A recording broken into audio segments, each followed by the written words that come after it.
welcome back to my YouTube channel. ඉතින් ඔයාලා ගොඩක් ආදරෙන් පිළිගන්නවා අද වීඩියෝ එකට. අද අපි යන්නේ නුවරඑළියේ තියෙන ශාන්තිපුර ගම්මානේ බලන්න.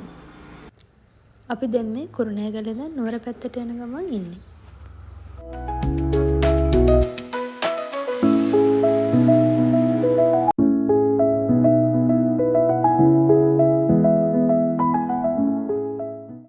අපි දැන් මේ තැන්නිකුඹරට අවිල්ලා ඉන්නේ. එතනින් රජමාවත දිගේ අපි කීර්ති බණ්ඩාරපුරට ගියා.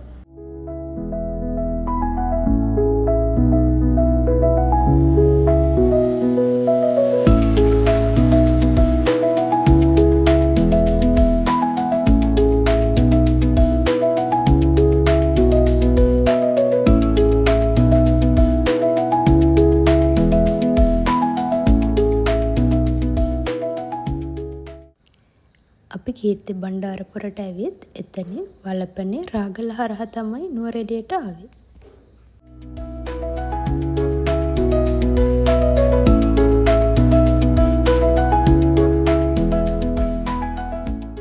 දැන් නුවරඑළියට ඇවිල්ලා ඉන්නේ.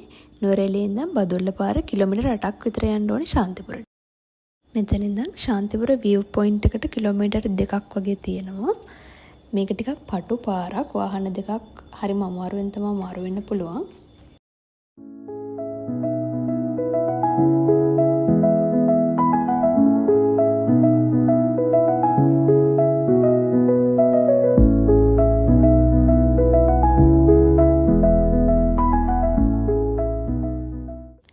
මෙතන view point එකේ ටිකට් එකක් අඩල් කෙනෙක්ට රුපියල් 300ක් වෙනවා.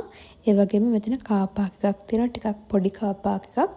වාහන කීපයක් විතරක් නවත්තන්න පුළුවන්.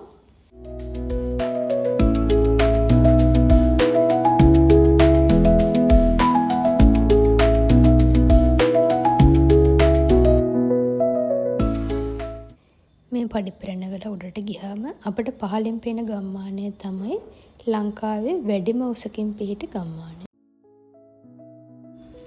ශාන්තිපුර ගම්මානයේ තියෙන්නේ මුහුදු මට්ටමේ ඉඳන් අඩි 7300ක් වගේ උඩින්. වර්තමානයේ මේ ගමේ පවුල් 900ක් විතර පදිංචි වෙලා ඉන්නවා. ඒ වගේම මේගොල්ලන්ගේ ප්‍රධාන ජීවනෝපාය වෙන්නේ කෘෂිකර්මාන්තය සහ එළවලු වගාව. මේ වගාවන්ට වතුර සපයන්නේ කිකිලියම්මන කන්දේ තියෙන උල්පත් ජලයෙන්.